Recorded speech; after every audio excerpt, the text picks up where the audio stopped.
You're listening to the What is a Woman podcast, hosted by the Catholic Family Podcast. Hello, everyone, and welcome back to the What is a Woman podcast. My name is Holly, and as always, I'm joined here by my mother, Mandy, and we're happy to be back for another week. We'll begin our episode by saying, Jesus, meek and humble of heart, make our hearts like unto thine. So, happy to be back and ready to jump into it. I guess we will, because we left off with what was it called? The World and Its Pleasures. Yeah. Right? And we were just kind of gearing up for this. And to me, this chapter, of course, now last week I hadn't read the full chapter. It's not very long.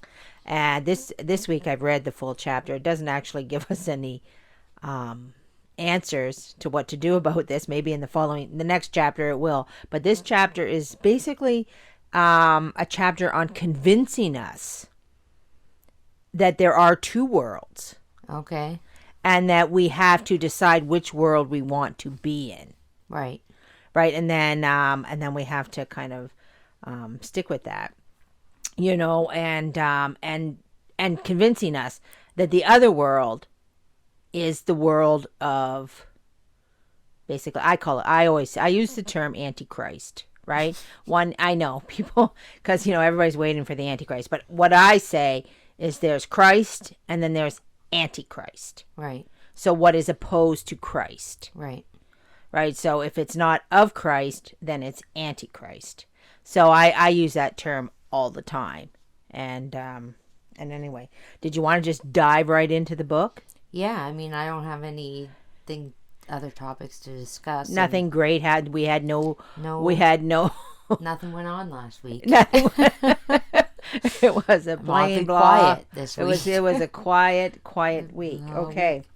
So why don't we just start here then, where we we'll jump right into the book, since last time I don't feel like we had enough time to discuss. Well, there's a lot to talk about this when you talk about the world. I mean, for myself, because I had my children in the 80s, right? So you guys were all born in the 80s. Not Ronnie. No, well, yeah, 1990. Yeah. That's technically the 90s, so it's not the 80s. But anyway, it was... And she was in August, so she was in the middle of the beginning of the 90s. Right. So, anyway... Geez, I wonder where my son gets his literalness from. Right. Anyways, carry on. What I found, because my son was 7. So that was the 90s when I became a traditional Catholic, right? So it was the 90s. I was living through the 90s when I started to understand that there was two worlds and two things going on, and that I wasn't supposed to be of the world, right? Another term for being of the world is secular, to be secular, right? So, and I had to be religious. And so I did this constant battle for the whole time, trying to separate the two, right? I mean, because here I was raised completely worldly. Mm-hmm. From 1962 to 1991, all I knew was worldliness. Right. And then once I dove into religion, I found the truth. Then I had to separate myself from this world, which is all I knew. Right. And it was very, very difficult. Well, and I don't even think I accomplished it, to be truthful. No, but I'm going to say, there's there's many types, and maybe this isn't the right word, types of Catholics out there. But, yes. There's Catholic families. Right. Which, the mom and the dad are Catholic, and everybody goes to church, and they're trying their best to get through the world as a good, holy Catholic family. They have a very strong father. But then there's also Catholic families where one party is not Catholic. Yes. So either the dad's Catholic and the mom's not, and then the dad's trying to pull the family along. Yeah. And then there's where the mom's Catholic and the dad's not. And the mom's trying to pull the family along. So when we're talking about trying to navigate and be religious and make your whole life Catholic centered. Mm-hmm. It's a little bit different for us. I'm going to say for my mom and for myself, because my mom's husband my dad was not Catholic. So my mom is here trying to pull these kids along. And then same thing, my husband's not Catholic. So it's very different. Right. Also, so I think when we're talking and my mom says, it was hard for her, there were many different elements at play here. Right. Like, you're talking, I'm going to say when we were kids and we lived out in the country, we had a pool. Yeah. So here you are, you're having this, and a lot of times we had mass at 4:00 in the afternoon because we had visiting priests. Mm-hmm. So here you are, we're around the pool, my dad's there, some of his family members may be there, and then my mom has to haul us out of the pool to go to church. Right. Which I did. Which she did. That happened many, many times. And then your dad would be so mad. And my dad would be so mad. Like, here we are, we're having this great day. You're going to haul these kids away and you got to go to church. Yeah. Like, so I'm not trying to veer off the topic, but I'm just putting it out there for perspective. Like, it's not as sometimes when we think about people and families and this, it's not always as simple. Yes. As a family just trying to navigate through the world and stay Catholic. And also, too, even with Catholic families where mom and dad are both Catholic, there is no guarantee that mom and dad are moving together at the same spiritual level. Everybody is at their own, everybody is, I'm going to say this, everybody is, and it's going to sound so new age and ridiculous when I say it, I can hear it in my head sounding that way, but everybody is fighting their own battle. But that's true. But it's true. Sometimes they get things right. So, I have this struggle over here. Here I am over here. I'm trying to raise my kids Catholic and get them to heaven. And my husband's not on that path with me. But that doesn't mean that so-and-so at the church with husband and wife, both Catholic, they just have a different struggle. Right. Theirs is different than mine. And also, too, this dealing with the world, though. We all have to deal with the world. There are elements to dealing with the world where even if you're Catholic, you don't accept, like maybe one partner doesn't accept a certain thing and another partner says there's nothing wrong with that. Yeah. I'm using the word partner and I hate that word. I know. But because you're talking about, it could be husband or wife. I'm talking about husband or wife. One insists that one may we think do very this. strictly, one may not. One may be more lax. One more may be like, no, it's not such a big deal. And right. The one may be like, no, we can't do this. You know. Yeah. So it's it's very, very difficult. And maybe it would have been easier if we hadn't had a giant bomb thrown at us called Vatican II. Yeah. Maybe we'd have a more precise head telling us exactly. Well, right, because if there were a true pope, you would just say, okay, no, the pope says, right. But we can't say that. We can't say that. But we have no direction. We just go back to the past. It's not that we have zero direction. We have plenty of direction, and we have plenty of people telling us. But what we do have is we have a lot of room for gray area opinions and right, with no absolute Pope coming down with, okay, this has gone too far and Catholics cannot participate in this. Right. So let's do you want to start reading where we left off? Yep. Okay, so quote from Mission and Duties of Young Woman, Chapter 11, The World and Its Pleasures.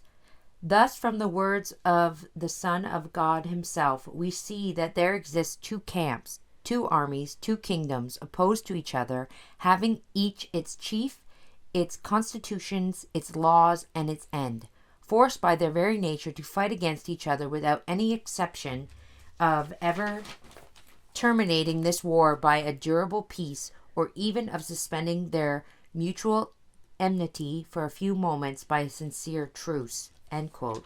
So basically, they're talking about God and the devil. Right, and the war never ends. The war never ends. Yeah. The war never ends. Right. So the war that we're living right now existed 50 years ago, 100 years ago. Right. At the time of Christ, it existed. Yeah. It existed the minute Satan turned himself into a snake and tempted Eve. Yes, right. Do you know what I mean? Yeah. The minute God created the earth, Mm-hmm. created Adam and Eve, and then Satan came. Yeah. And I'm going to use the word take over. Yes. Yeah. The paradise that God created. Right. You know? Yeah. We had takeover. Yeah. God said, you know, this is your world. My kingdom is not here. Yeah. Right. So anyway, so we know one thing, that this story is not new. Yeah. It's not new. It's as old as time. And it never ends. And well, what did it say about it? And each has its own rules. Yeah. Right? Yeah. Each the world has its rules. Its own constitution, its laws, and its end. Right. Its chief too. Its own chief. 2 camps, 2 armies. Yeah. So, I mean, Father gave a sermon once and he put it kind of beautifully that you can't have a foot in both boats. Oh, you know what? And I'm going to say that sermon was so...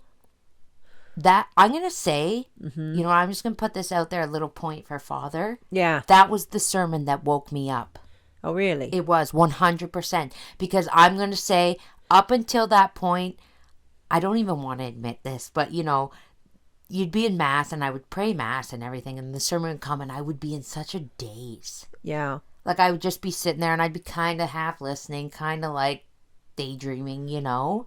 I was really, well, lack of better, put in Father's words, had my feet in both, or 2 different boats. Yeah, you were trying to play both games. And I was trying to play both games. And when he said that, I whipped my head around and I was like, wait, whoa, what did he just say? And then he kind of said it again, and he was really driving home this point, that those who are teetering in 2 different boats, 2 things, they're going to end up in the water. Happen.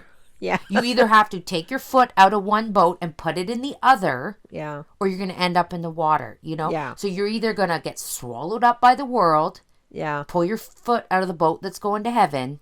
Yeah. You know what I mean? Yeah. And then I was like, whoa, I can't be in 2 boats here. You Yeah, know? right. That sermon really woke me out of my, I can't play with the world anymore, you know? Yes. Like, I want both feet solid in the boat. Yeah. That is going to heaven, you know? So I want to, there's this movie out there, and I've mentioned it before on the podcast. And, well, it's actually a book. Movie. What? Bridesheads Revisited? Yeah. Mom. Okay. But this is, I mean, there's scenes in the movie that maybe aren't appropriate. But the book I'm sure anybody could read. And I've heard tell that it's used as a learning tool for Catholics too. It was written by a man named Evelyn Waugh, right, in the 40s. And Evelyn Waugh was a convert to Catholicism. Right. So the book is all about basically being Catholic in an English aristocracy. Did I say that word right? Yeah, sure. I don't think you did, but I don't want to try to say it either. Right. So there's 4 children. There's a divorced, or well, maybe they're not divorced. I don't know, but they're separated. Anyway, parents, and they're very, very wealthy. And the whole movie is about this particular family fighting the world and its devils. Right? Right. And there's a lot of stuff that goes on in the world, in this family, where the children, you know, are not really liking that they're Catholic. Right. You know, and that's what, when I watched it, I felt every single aspect of this movie I felt in my own life. Right. Right? There was this line, and I think I may have said it before. I'm sure you have. Right, where Sebastian is one of the sons in this family, and it's played that he's actually homosexual. So that's how it's played. But his friend Charles, he's an agnostic, so he doesn't get this guy at all. Right? He doesn't get him, and basically, Sebastian has 2 feet in both worlds. Right. And so he just hates Catholics. Yeah. He just hates them because, because they're a constant reminder of what he's supposed to be. And he knows what he's supposed to be doing. Right. Right? So they're up and they're talking, and Charles, he says something about Sebastian, the Catholic, goes, "Oh, I wish I liked Catholics more." And Charles, who doesn't get him at all, and I'm pretty sure I've told this story before, but it's so worth telling it again. Charles says, well, why? Like, kind of like, that's a silly thing to say. He goes, they're just like everybody else. And Sebastian goes, that's precisely what they are not. He goes, they try to hide it, but it eventually comes out. And I thought in my head, that is so true. Yeah. That is so true. How much hiding do we as Catholics do that we're hiding? Right. That we're not, like, well, I mean, this is, when I first watched the movie was kind of way back. I don't do much hiding now.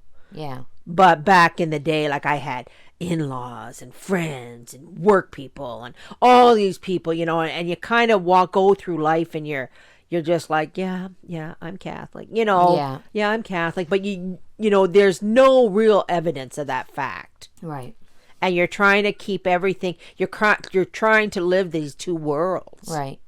And I mean, eventually, like you said, eventually it does come up because eventually you have to say, no, that's wrong. Yeah. You get forced into a corner. Yeah. But we shouldn't be forced. We shouldn't have to wait till we're forced into a corner. Be, living. I'm going to use the word undercover. Undercover. Yeah. Right. Like, don't let anybody know. I mean, one of the hardest things about living undercover is the eating issues. Yes. Like, nobody has the eating issues that Catholics have. Well, I'm going to tell you, and it's a constant reminder all the time to have to say, I'm Catholic. I'm not eating meat. Well, it's not even, like, for me, it's like, why is it that, somebody, I'm going to use this example. We had a chip wagon. A French fry truck. Yeah. Americans don't know what chip wagon is. I don't know if that's what they're called there. But anyway, so we would have people come up all the time. Yeah. And ask if the French fries were cooked in lard. Was it lard? Yeah. Well, they would just say, what is the... Well, no, like, yeah, they would just say, what are the French fries cooked in, right? Mm-hmm. And because why they couldn't have the lard. Yeah, they couldn't have the pig fat. The pig fat, right? And because they're either Muslim or they're Jews. Yeah, so right? Anyways, either way. But I'm just like, why do they have no problem coming up and being like, what are these French fries cooked? Like, like they had no problem. Right. No qualms, no nothing. And even now you see it. Is this halal? Is this? And they have no qualms. Everything's marked. Everything's laid out. So the people of these religions don't consume whatever food it is they can't consume. Right. And here I am. Now I don't. But for a while back, I was, and I don't even want to admit this, but I didn't want my in-laws to know that I didn't eat meat on Fridays. Yes. So I tried to cover it up. Like, I tried to just skirt around it. You know? Because it's such a tada. It's such a tada, and I didn't want them to be everybody cares that you're not eating meat. And like, I didn't want it to be, Holly can't eat meat on Friday. We got to cook a special meal for her, She's so stupid. Yeah, like I did. We got to do this because she believes nonsense. Like, she can't eat meat on Friday. What a stupid rule. They think it's, and it's because funny. That's not coming from my head. I have heard that from people. Oh, I have heard it. Who do we hear? We live with an uncle that says it. Yeah. Like, the eating with this uncle is just so annoying. Like, we just come through Ember days, right? And it's like, don't bring it up. I mean, and I'm not saying not to bring it up because I'm embarrassed or ashamed. But I don't want to listen to it. It starts a litany of how stupid we are. Like, and so we had these Ember days, and he go, what? And so I made a comment like, well, I think you've already had meat or something. I said to my son, he goes, what? Today's not Friday. And we're just like, yeah, never mind. Moving on, But it's just like, and it wasn't like, for me, it was like, I will admit I was embarrassed, and I didn't want to get ragged on, and I didn't want to, but then I thought to myself, well, why is it that any other religion in the world has all these things that they can't eat and they can't do, and nobody qualms at them? No. Nobody's like, oh, look at these stupid, whatever. They don't do that. I don't even want to say it. So anyways, but then one day I you know what? I don't even know how it came out. I think my husband said it or something. Yeah. One day, well, Holly doesn't eat meat on Friday. Yeah. And it was just like, a Band-Aid being ripped off. Yeah. And now they know. Yeah. And now they know, and nobody says anything. I mean, they may say something behind my back, but I don't care. Right. But like, it's just like, but I said to them too, I did say to them, don't, like, cook whatever you're cooking. I will eat whatever is there that's not meat. Yeah. Do not make a special meal for me. I don't want that. Yeah, yeah. And I do really think, though, that they appreciated that. Yeah. That it wasn't this, like, this is my rule. I can't do this. Make exceptions for me. Because really, when you think about the not eating meat on Friday, that's not what it's about. Right. It is not about people making exceptions for you because you don't eat meat on Friday. Not eating meat on Friday is a sacrifice that you make. Yeah. So if you go somewhere and it's all meat and there's a little pile of green beans, you take those green beans and you enjoy those green beans. Right. You know what I mean? Yeah, exactly. So that's what I kind of had to, like, convey to them. Yeah. That this wasn't, I don't want you guys making exceptions for me and cooking me a separate meal. Right. And if I sit down and it's a buffet of meat and there's nothing there, I'll eat when I get home, I guess. Yeah. Yeah. So anyways, I don't know how we got on that topic, but just about living in the world. Oh yeah, and being Catholic. the church forces you at least once a week to somehow acknowledge, I am Catholic. Yeah, Friday. I'm hoping people acknowledge that more. But I do want to point out an interesting thing too. Also, do you know, in the What Is a Woman podcast that we're doing here, I noticed a funny coincidence. What? The videos that get the most views have secular titles. Oh, I didn't notice. Yeah. What do you mean by secular titles? You named a podcast, I Will Not Surrender, Jesus, something, or, That's not a secular title. No, it doesn't have a lot of views. Oh, that one doesn't have a lot of views. The ones that have the most views have very secular titles. Right. Now, I don't know, that could be I Am Woman, Hear Me Roar? Yes, exactly. Exactly. So, I don't know if that's because it goes, we're on the internet, so this podcast could go anywhere. We don't know. So maybe something like that grabs other people. Like if they're looking up something. Right. Right. And then it gets in their, It gets in their feed, but the religious ones, the religious titles do not get as many hits. Interesting, right? Yeah. So. All right, let's go back to our book here. So, quote, everyone, therefore, is bound to choose the kingdom to which he wishes to belong, the chief whom he wishes to obey, the standard under which he wishes to fight. For to prevent any compromise, Christ declares elsewhere that no one else can serve two masters, end quote. Right. The old, you cannot serve two masters. So basically, you're either doing your duty or you are committing sloth. You are either practicing virtue or you're practicing vice. Like, you have to live in the world, but you can't live of the world, and you can't serve the maxims of the world, right? I think it goes on to talk about that. But just briefly, can we think of some rules of the world? I was trying to think of some, like they said there's two different rules. Well, a couple of things that I thought, like, every time you walk down the road and you read a T-shirt, that's usually a maxim of the world. Like, he who dies with the most toys wins. Somebody wore that on a T-shirt? No, I've heard it. So I don't know where I've heard it, but people used to say it all the time. Like, especially in the 80s when the money became really free. Like, I always say, because I lived through the 80s, that everybody became a rock star in the 80s. Right. Like, people had money they never had before. People never. My mother, come from my mother, like this, and this is how, like, far and fast we've become. My mother had never had Chinese food.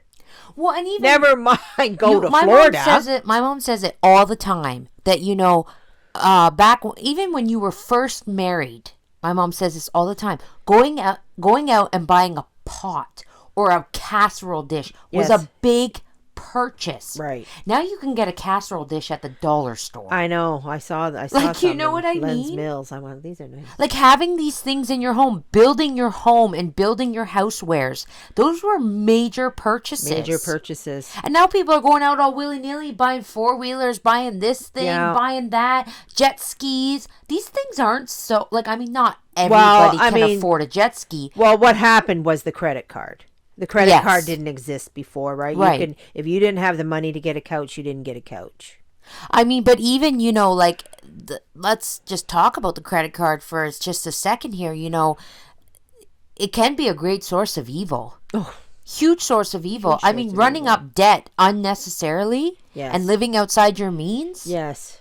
You're not supposed to do that. And also, like, I mean, if we talk about creating the green-eyed monster. Yeah. You know, the keeping up with the Joneses. Yeah.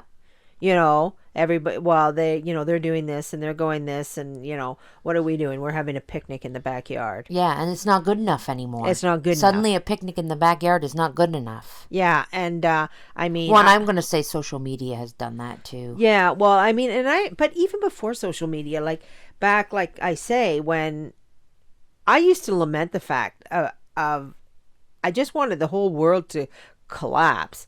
Not because I wanted the world to collapse, because I was tired of the pressure to live in a certain standard.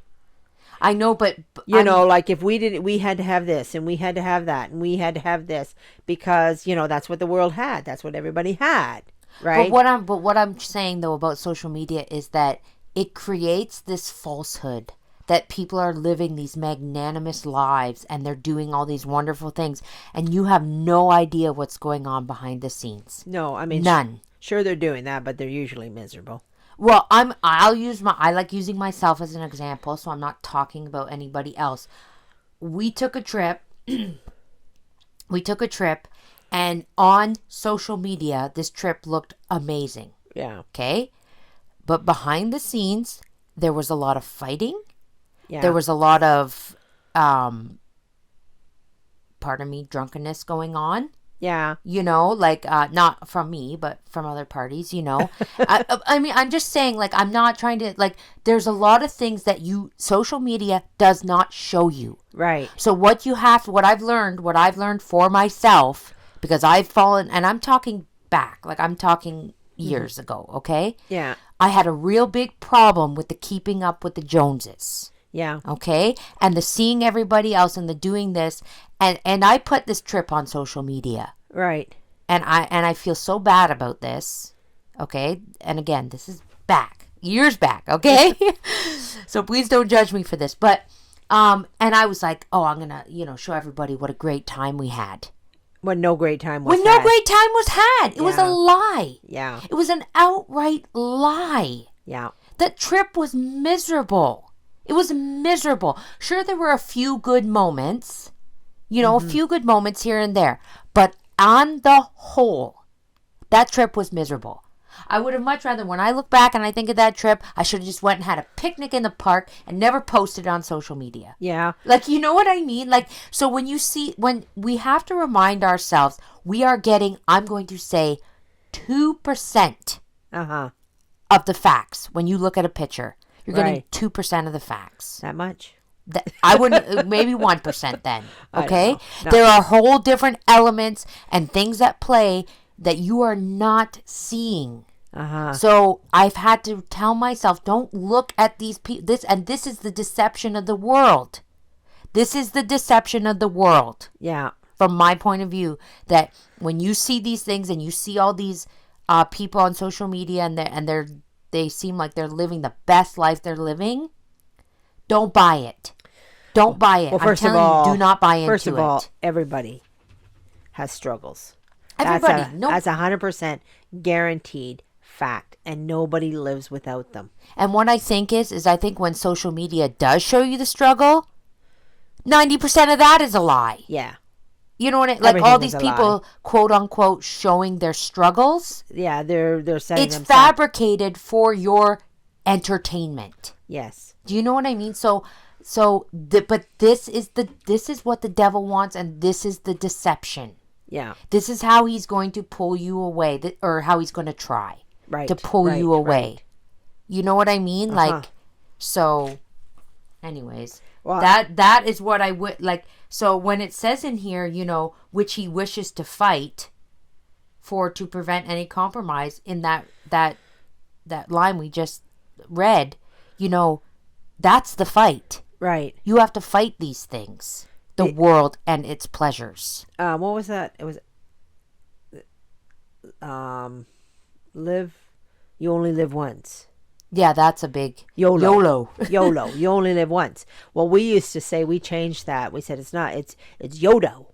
You only die once. You only die once. You live every day of your life. So you better be prepared. You only die once. Like, these are the lies, right? These are the lies that the world spins. Yeah. Well, what's the other one? FOMO. FOMO. Fear of missing Fear out. of missing out. Yeah. That's a huge thing. Huge, you know, that you're missing something.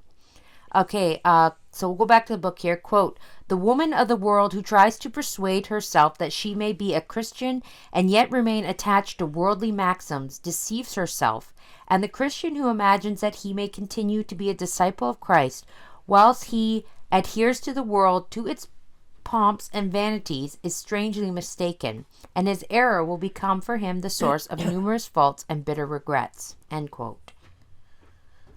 Right. So what was that last line? Read the last line there. That's right. To its pomps and vanities, it's strangely mistaken, and his error will become for him the source of numerous faults and bitter regrets. Numerous faults and bitter regrets. Okay, what happens? What happens when... That's what they're talking about, referring to if you adhere to the world. Right. And I wanted to put up on our website these two particular prayers. One is the litany for the resignation to God's holy will, and the other is the litany of divine providence. Years ago, somebody asked me, what's the difference between divine providence and God's will? I mean, both are God's will, but why do we call one divine providence and why do we call the other God's will? And both are God's will, right? And I was like, I don't know. You know? And what I did was I decided, like I was like, yeah, what is the difference? Like, this became a burning question in my head. What is the difference between these two things? Why do we call one divine providence and why do we call the other God's will? Like, why don't we just say God's will? Right. You know, everything is God's will. God's will, God's will. Well, the thing about divine providence, and this is how we have to understand, this is why God is so good to us, because he allows us to read that last line, that last little bit of that line. Will become for him the source of numerous faults and bitter regrets. Bitter regrets, right? Yeah. So you're diving into the world, and it's going to dish you up a whole lot of regrets and a whole lot of numerous faults. Like you're going to get the I don't know, the fruits of that. Well, I might mess this up, but there was a saint or there was somebody, maybe I'm thinking I might have read it in The Secret of the Rosary. I could be wrong about this, but there was somebody who said that and I think they were in purgatory, I'm not 100% sure, but they said if they could go back to earth and say one more Hail Mary, Yeah. they would. Right. I read that too. I can't remember where. But like that shows you. Right. The magnitude of somebody who has a regret. Right. Like, you know what I mean? Like, if I could just go back to earth and I could say one more Hail Mary just to make one more reparation. Yes. For the things that I've done. Do you know what I'm saying? Like, right. You know, so, you know, that's my biggest thing. Well, when we seek out the world, it is full of chaos and turmoil, right? Right. And we end up living the results of that. Right.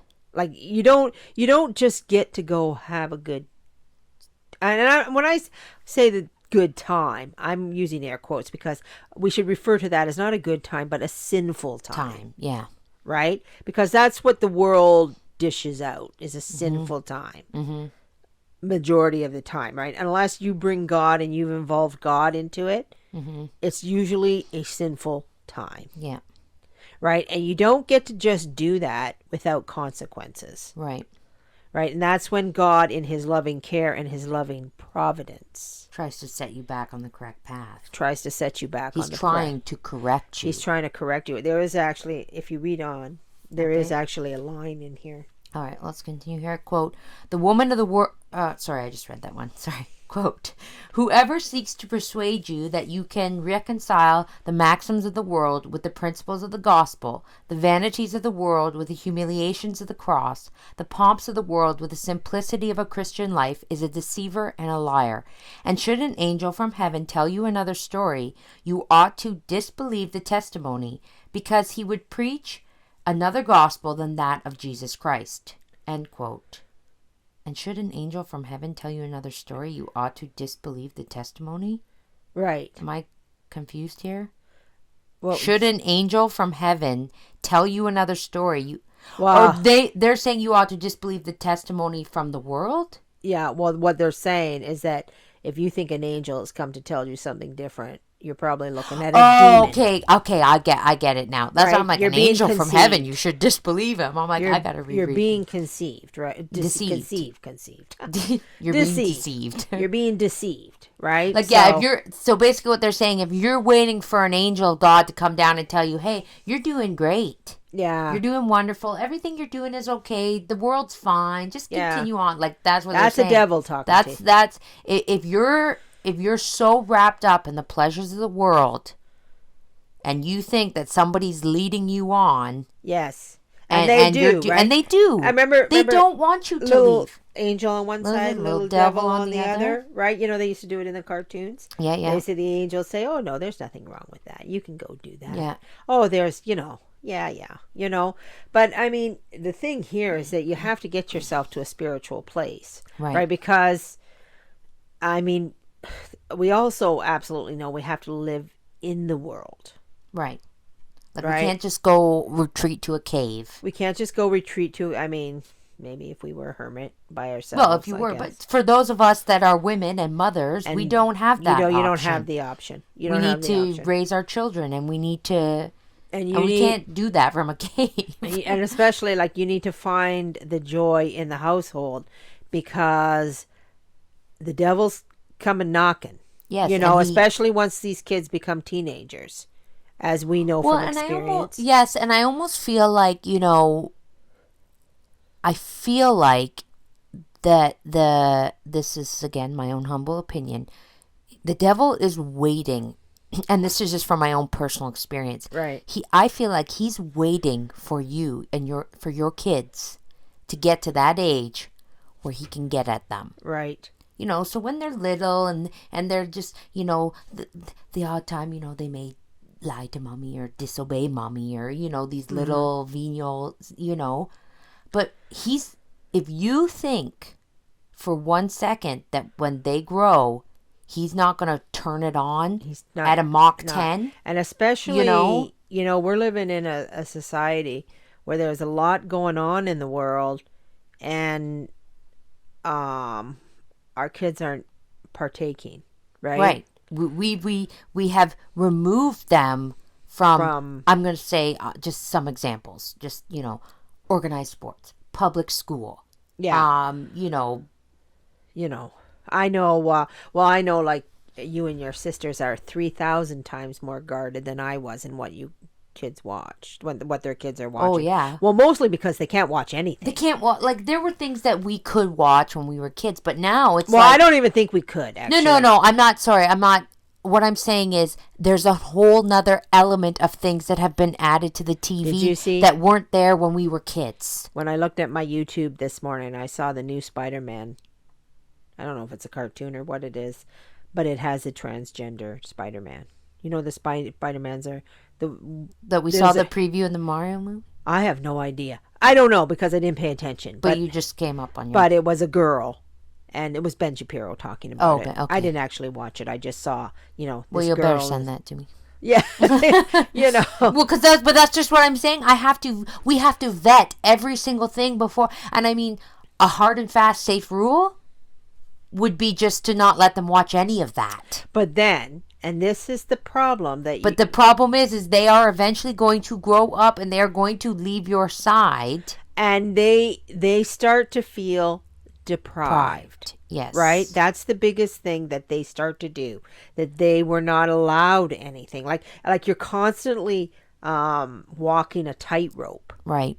How much and of course, back in the 90s, I was, like you got, there was the Thursday night television, was it Thursday? TGIF, Friday night. Okay. So here you were watching, what were the shows? Oh my, I don't even want to say, Mom. Yeah, but Sabrina the Teenage Witch. Yeah. Like these is totally Brotherly Love was one of the shows. These are directed towards children. Teens and tweens. Teens and tweens, right? Yeah. And then, I wouldn't allow you to watch Fresh Prince of Bel-Air. Yeah, we weren't allowed to watch Fresh Prince of Bel-Air. We had a long list of what you weren't allowed to watch. Yeah. But, it became a joke kind of when my mother wouldn't let us. Well, do you remember Ready or Not? No, I don't remember any of them, really. There was this show, and my mom wouldn't let us watch it, and all the kids at my school watched it. All the girls watched it. Oh. And my mom used to say these, like, she just, oh, you're not watching that. And then, because it was this show called Ready or Not. It might be a Canadian show. I don't think it was a U.S. show. Right. And it was about these two girls, Busy and Amanda. Oh, okay. You know. No, I don't remember. Okay, anyways. And it was about these two, and they're tweens, and Busy and Amanda, and they were best friends. But my mom had this inkling that their friendship was a little weird. Yeah. These two, if you know what I mean, quote unquote, a little weird. Maybe it starts with the L word, And I was like, you're not watching that. That friendship is weird. Shut it off. So we weren't really allowed to watch Ready or Not. But the other problem with Ready or Not was that they talked about, tween and teen issues, girl issues, And my mom, I don't know that you were thinking this, but I imagine now that I'm an adult, you were probably like, I'm not letting the show teach you that stuff. Yeah. I will teach you that. Right. Speaking of that, back in I think it was the 80s. I wasn't a child, so it must have been somewhere before I was a child. And you guys, there was the Judy Blume series of books. I've never heard of it. Right. Well, I guess I never read a single Judy Blume, and you never brought a Judy Blume home. I've never even heard of it, Mom. Well, anyway, they were the tween and teen issues too. Like they were going to teach your kids. They were teaching kids, and I've never read one because, like I say, I think it was after my tween time, right? So after your tween time, but before yours, right? But I did read somewhere where they were awful books, and that they were, you were handing these books to 12, 13 girls, 14. And it was full of stuff. Yeah, it's like paving the way, setting it up. Yeah. For, and see, but back in the day we did, I didn't, actually, Judy Blume was after my time and before yours, so we missed Judy Blume. But the whole entire world has been, paving these stepping stones. Right. To this disaster that we're living right now. Right. So it's like, for me, and going back to the just take it away, like don't let them do this, I don't think it's as simple as that. Mm-hmm. I really don't. As a parent, I do not think it's as simple as don't let them just don't let them watch anything and they'll be fine. Right. I don't think it's as simple as that. Uh-huh. I think that you have to be very careful not to go too far one way or too lenient the other. Right. Because I have seen it. I've seen it in my time where parents go too far firm and they lose their children anyway. Right. So I do believe that you have to be guarded and firm without being I'm going to use the word, for lack of a better word, tyrant. Right. So, okay, so here's the biggest thing about when you're raising teenagers. So I remember your brother, he was probably about 12 when I looked at him and said, "Who are you and where is my son?" Yeah. Because he was starting to become unrecognizable to me as the little boy that I knew. Right? So, if you're parents with young children, this will happen 100%. You know, they start to get ideas. From wherever, and you don't even know from where. It could be from a billboard they saw when you're driving in the car. Yes, right? And so you don't know exactly what's going on. Right. I mean, I allowed my son to go to a pro-life thing once. Yeah. And he was introduced to awful music. Yeah. At this Christian pro-life. Yeah. Yeah. You know, Catholic. It was Catholic too. Well. I mean, Novice Ordo. Novice Ordo. But, you know, and he's told me, he said that's where he was introduced to that. Yeah. And actually, not only am I going to tell you, I'm not going to say this, he wrote a paper on it in grade 12. And I read, that's how I knew. This is how I knew this. Wrote a paper on what? Well, he was in high school and they had to write something on what was life altering for you. Oh, and that was life altering for him? And finding that music? Yes, he never told me this. I read the paper he wrote. And yeah. I'm just like, this is awful. Yeah. You know, these are the things that happen that are like life altering for your children. Right. You know, that all of a sudden all this, you know, cool, hip, worldly music. Yeah. You know, is entered his life. Yeah. I mean, I listened to country music. Yeah. My dad was always listening to Alan Jackson, and yeah, we didn't have a lot of music growing up. Like mostly musicals, a lot of musicals. Yeah, I know, but like to me, it's not like even the music is like evil, completely evil. Yeah, I'm convinced of it. Yes. You cannot convince me otherwise. Yeah, all of it. Even if it sounds like a nice love ballad, it's evil. Yeah. So, but what do you give your kids in place of that? Right. Do you say, okay, we're going to put on the Sound of Music musical for the 400th time this week? Yeah. Like, do you know what I'm getting at Well, here? I mean, with me, what I think is you must develop a love for church music. Yeah. Well, and I will say, with my own kids, that's what I want to listen to. Right. I do allow my son likes Star Wars, so we do listen to the Star Wars soundtracks. Yeah. That's all just classical. Yeah. It's not, I mean, if you've seen it's all classical. Yeah. You know? So he puts it on and he makes the lightsaber sounds in the background and away we go. And that's content for him. He's 9. Yeah. But, you know, I have a 14-year-old who... Yeah. We're getting to we're at that stage where she is starting to, like, the church music is not enough. They want fun. Yes. So I'm at this I'm going to be honest with you ladies, I'm at a very difficult stage where I don't know how to give the fun and keep it safe. And without her feeling denied. Without her feeling denied and without her feeling like she's missing out. Yes. Because I'm going to tell you, and I believe I've said it, the world is a tricky, sneaky devil. Yes. Well, it will tell these kids they are being denied. Yes, right. You know? So, very, very difficult. And it's important to also remember, too, that when the children get to be teenagers, they have to go through a time period. Like, as they're young children, they're all like, yes, I'm Catholic. They're so happy and they're so content to just be Catholic and have the fun times with, you know, and go to church and do this and do that, do all these fun things. But when they become teenagers, they have to make the decision on their own that they're Catholic because they want to be Catholic, not because they're being forced to be Catholic. Right? So at some point in these teenage years, they have to make, and I know we say that confirmation is supposed to be that time period, right? Where you renew your vows. When, like at baptism, somebody has made them for you. Yeah. And then at confirmation, you make them yourself. Right. But, I mean, the actual real conversion happens way later than confirmation. Where you finally wake up and you say, I'm Catholic because I want to be Catholic. Well, I'll be honest. What did happen for me 3 years ago? 2 years? You know, mind you, I have a sordid past, you know, but like, Catholic and then leaving and then coming back.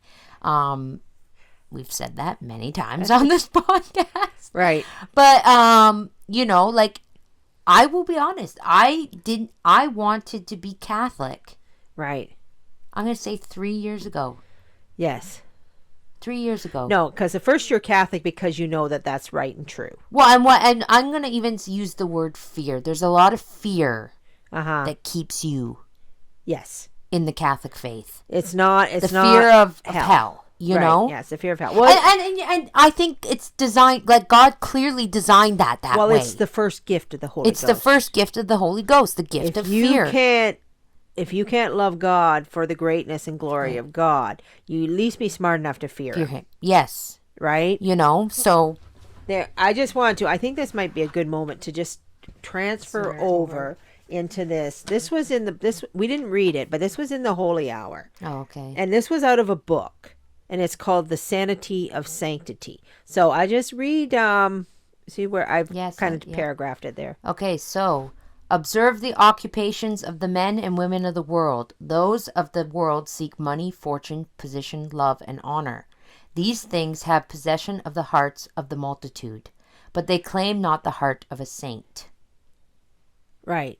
So, I mean, basically, this is telling us, because we have to think about what is the world, right? So it's love, power, fortune, money, honor, even honor. Yeah. Yeah. So go down and. Yeah. Please God, you and I, gentle reader, are not of the world as we have described it. In theory, at least, we execrate its principles. We detest its standards. We are indignant at its attitude towards those whom the Church holds up as her heroes. We loathe the world in its grosser forms. We openly declare hostilities against its baser conduct. All this in theory, but what of our practice? Right. So it's saying, like, as Catholic, this is what this book is asking us. In theory, we say, yeah. Yeah, we detest the world. We detest the world. We loathe it. But do we? Right. Does our heart say we do it? Because what have we let go? Right. Because, exactly. So, I mean, when you talk about that, basically you're, and I'm going to say, I mean, even myself, 30 years in the church, it has been a series of epiphanies. Constantly, right? So, your eyes are being opened to something new. Your eyes are being opened to something you didn't know before. Right. And you're like, oh, I really stink. Like this is not like it's like you're just climbing the spiritual ladder. Yeah. So I mean, and we're Catholic, and we're going. I go to church, but how much better are we than just the Protestants who just go to church on Sunday? Yeah. Read the next little bit there. We honor the saints. We believe their lives well worthy of admiration, and yet when we observe their conduct or when we hear their actions recounted, is there not a strange sense of uneasiness deep down in our souls? A half-formed wish that we dare not speak?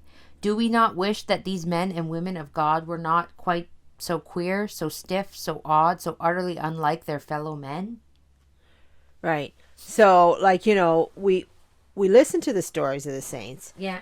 And they're nothing like us, right? And they're like, they do, I mean, one of the big things for me was Saint Rita, who wished her children dead rather than commit a mortal sin.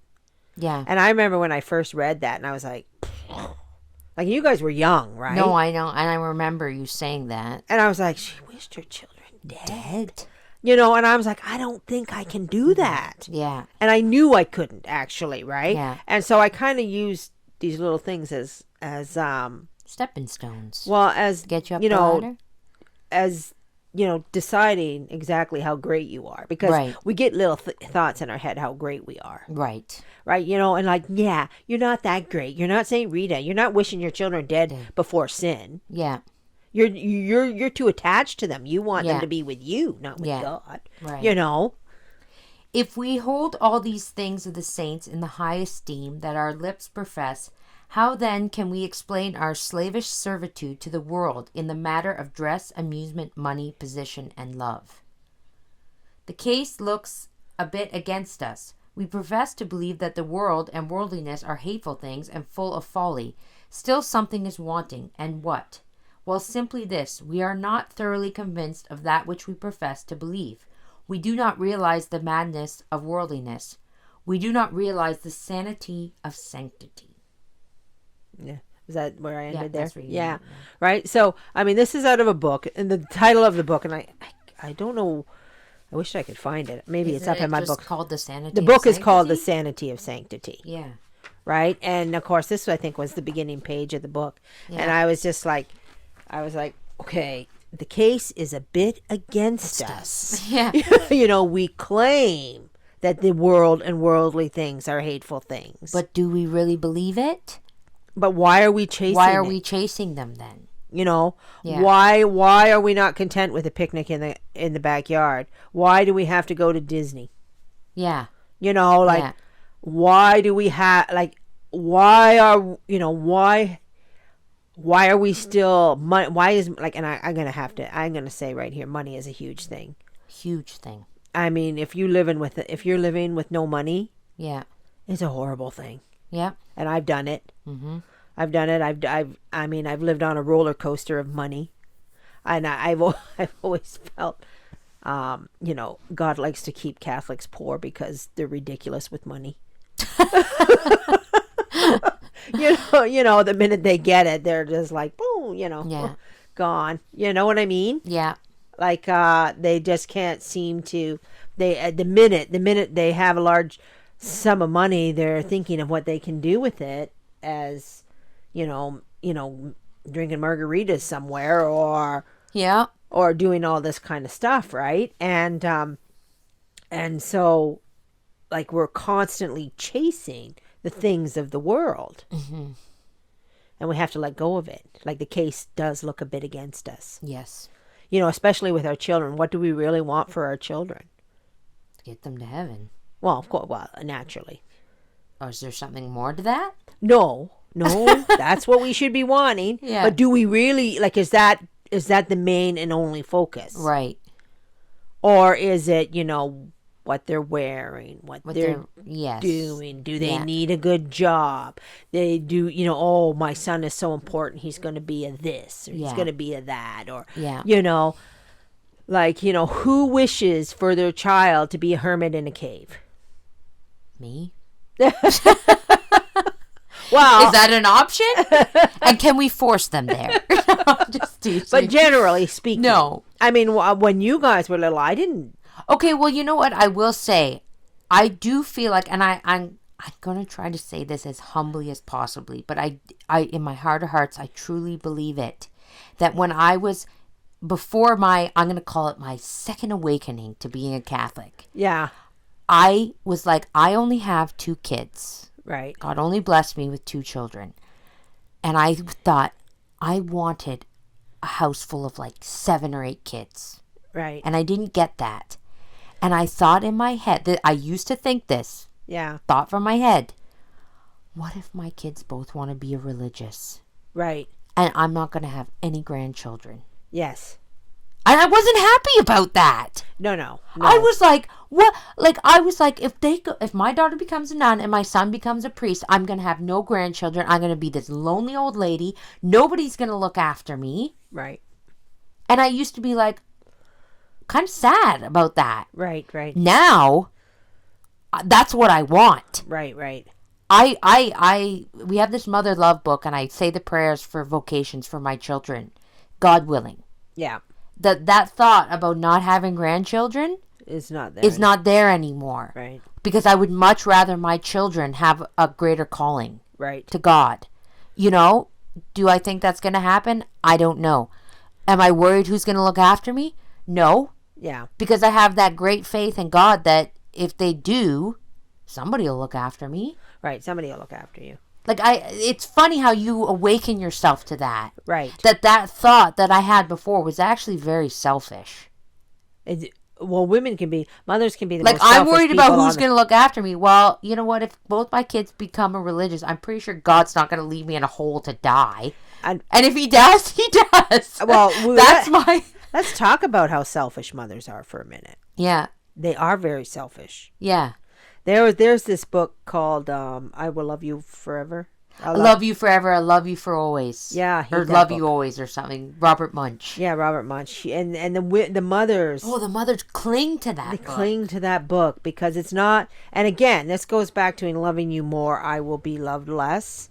They cling to that book that they love these children so much that they are in return going to get this great love from this child. Yeah. Which, I feel very loved by my children. I'm not going to say I don't. And my mother is very loved by her children. Yeah. But generally that love is not much reciprocated. Right. And so it's... parents love their children far more than the children love their parents. Than the children love their parents, right? That's why we have a commandment. Yeah. It's not honor thy children. It's honor thy father and mother. It's that's commanded. Why love is an act of the will. Right. It's not an act. It's not a feeling. It's an act of the will, right? Because God commands that you love. He commands that you love him. He commands that you love your parents. He commands that you love one another. It's an act of the will. Right. So and let's just say that for a minute. That's why God gave us free will. Yes. Because he commands that we love him. Yeah. But he's not going to force us to. Yes. Yeah. He wants us to. Right. That's why we have the will. So that it can be a true love. Right. For our Lord. Right. Right? Right. And you want that for yourself as a parent too. Right. You do want your kids. You do want your kids to love you. You ever going to meet someone who says, "Oh, I don't care that my kids don't love me"? No. Never. although I did, I had to do some hard love. We talked about it the other day. What, with us? Yeah, when you guys were teenagers, because we were we were just chatting about what it was like, and to be honest, I've forgotten most of it. I have forgotten most of it. The sorrowful years. The sorrowful years, like the black years. We'll call the dark years. The dark ages. And but at one point I had to say no. Well, it was at one point I was like, there's no more. I had felt like you guys are too spoiled. You're too selfish. Yeah. And I had to be like, I'm done. Yeah. And I said there will be no more buying anything. Yeah.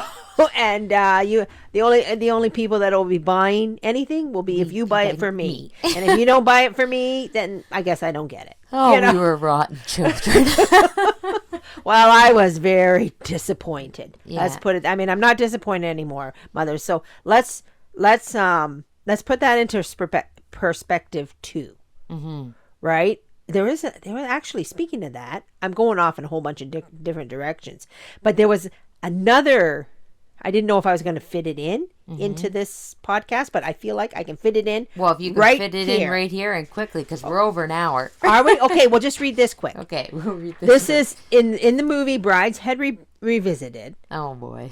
There is this spot where they go into the room. Well, why don't I just read it? And the mother reads a story. She's because the mother's reading this. The mother's reading this to the children and her children. I mean, they're adults in the room. You know how they used to do that in the old days. They didn't have television, so they read books. Right. Okay, so this is the story.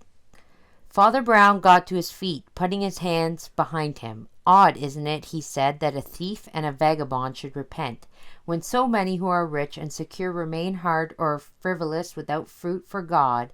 And man, there, if you excuse me, you trespass among my province if you doubt the penitence as practical fact that there are your knives and forks. You are the 12 true... Okay, maybe I should read it because you're not reading Mom, there's no punctuation in here. I know, there's no punctuation. So here, give it to me and I'll read it. Okay, Mom, you read it. Because I heard, because I was typing it off and I wasn't putting punctuation in it. You got I was typing it off, okay? Okay, so Father Brown got to his feet, putting his hands behind him. Odd, isn't it, he said, that a thief and a vagabond should repent? When so many who are rich and secure remain hard or frivolous, without fruit for God or man, there, if you will excuse me, you trespass among my province. If you doubt the penitence as practical fact that your knives and forks, you are the 12 true fishers, and there are all your silver fish. So he's talking about the knives and forks on the table and these men as being, you think you're running after these knives and forks, right? This was a murder mystery, I think. And he said, this is the key line to this. But he, as in God, has made me the fisher of men. Did you catch this man? Asked the colonel. Father Brown looked at him with a frowning face. Yes, he said, I caught him. With an unseen hook and an invisible line, which is long enough to let him wander the ends of the world and still bring him back with a twitch among the thread. Now, when I was listening to this story, because I was thinking about the children, right? Because this is what this Brideshead Revisited movie is about, is these young adults who, I mean, Sebastian, as we said, he's a drunk and B, he's a homosexual. So, and the priest, he's the fisher of men.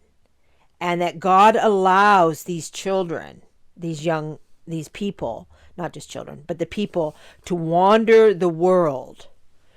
But he hooks them in with his invisible hook, or his, his invisible line and his unseen hook, right? And when he's ready, he reels them back. Right? So, I mean, when you think about this, like, maybe a few of us are blessed to have our kids grow up and to just be fully Catholic all their lives, never leave the church, never do anything. And just they get to be 18 and they're done. They're like, they see the folly of the world. Or they go join the convent. They go join the convent. They're already there. But so many of us, the kids are just out there waiting to, taste all this. Taste the world. Take it on. Take it on, right? And we ourselves have done so. Yes. Right? So we know we've done it. So why do we think the kids are not going to do it? Right? But there's an invisible hook and an unseen line or something like that. And the fisher of men, when he's ready, will twitch the line and reel them home again. Yeah. And I mean, and basically that's what our prayers do.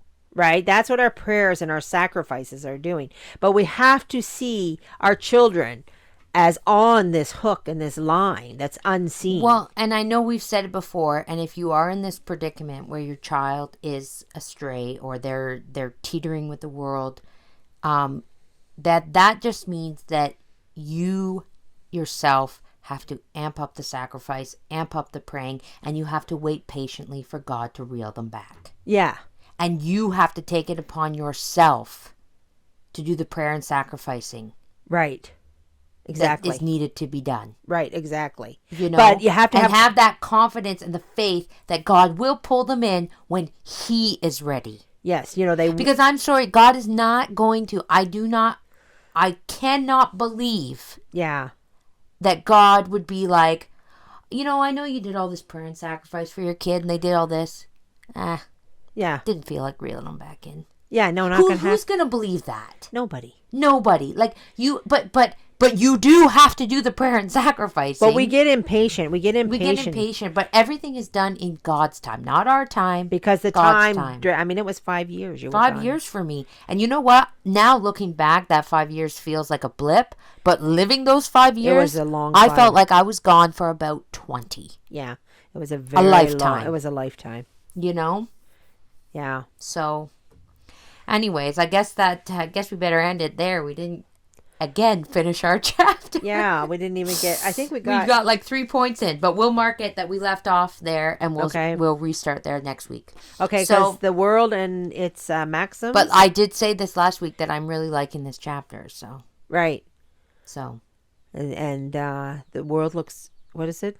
The world and its maxims? No, the case looks a bit against us. The case looks a bit against us. Yeah, as the Sanity of Sanctity would say. How much do we actually love the world? Right. All right. So we'll leave it there. And so until next week, I hope you all have a very blessed week. And weekend, I guess, because it's Thursday. May our Lord bless you and Our Lady guide you always. And St. Teresa, pray for us.